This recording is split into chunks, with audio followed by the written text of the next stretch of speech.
What's up, guys? Travis Bogart here at Above the Rest Training Systems in Cheyenne, Wyoming. Today I'm putting a video together about the 1.5 rep deadlift exercise variation. We're going to go through some of the finer points, goes through how you can kind of program this thing and really what it's for. So to get started, you're going to set up just like any other deadlift, right? You're going to have your feet where you like to have your feet. You're going to have your hands where you like to have your hands. All of the cueing that goes into getting the bar off the ground with good form. You're going to go all the way up to lockout, and then from lockout, what you're going to do is you're going to kind of focus on slowly keeping everything in control and just reversing the bar right back down to the knees. Pause briefly at the knees, and then we're going to perform like a rack pull, block pull type of thing from the knees back to lockout again before eventually setting the bar back down on the ground. The first point that we want to make about this deadlift variation is that it does involve two pieces, and kind of the second piece is what's new about it, right? Like the fact that you're going to go down halfway and then come all the way back up to lockout is really the unique aspect of the deadlift variation.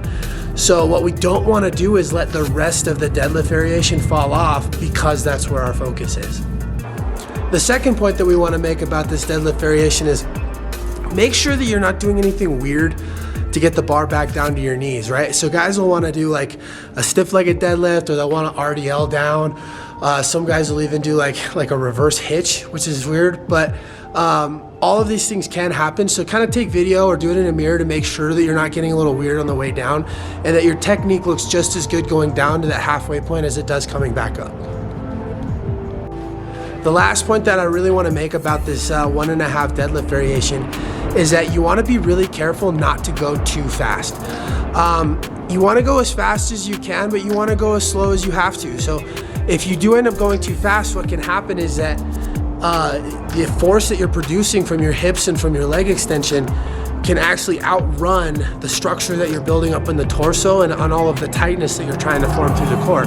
So go as slow as you need to make sure that everything stays put together, everything stays constructed well and organized.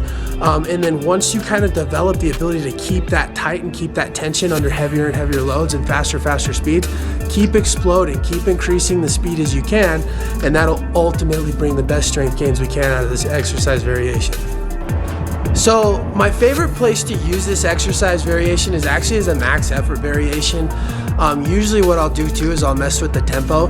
So I'll have like a regular deadlift tempo up, and then maybe do like an extended, like a 5-second negative down to the halfway point. And we'll use that to really kind of bang home what that technique wants to look like if you were, say, doing a block pull or anything where you did have to pull above or right below the kneecap. One of the things we really like to do too is we'll call it technical overload, where we'll go until we hit that failure point, where everything does start to crumble. And once we've reached that, that's when we know that we're done for the day. Usually that kind of, that pushing it to the limit of your technical capabilities gives you the ability to really think through some tough spots. So another place I really like to program this in is during hypertrophy blocks, where we're trying to accumulate a lot of volume, especially for guys that tend to have a problem at the lockout. If you think about it, every 1.5 rep deadlift that you do, you're actually hitting like twice as many reps right there at the hinge, right at the lockout. So this can really be something to highlight that issue and maybe build it up even kind of away from the strength building phases and away from contest. The last place that I like to use it is in kind of like some dynamic effort, or even if you're a triphasic kind of guy. One of the things that we'll use it for is we'll actually plan on an overspeed drop to that halfway point. And what that does is by forcing speed down to that halfway point, you kind of force the body to absorb that speed and absorb that force and redirect it, or I mean, if you don't want to redirect it, just hold it isometrically. And both of those tend to transfer well to different sports situations. If you like this deadlift video, please subscribe, hit the like button down below.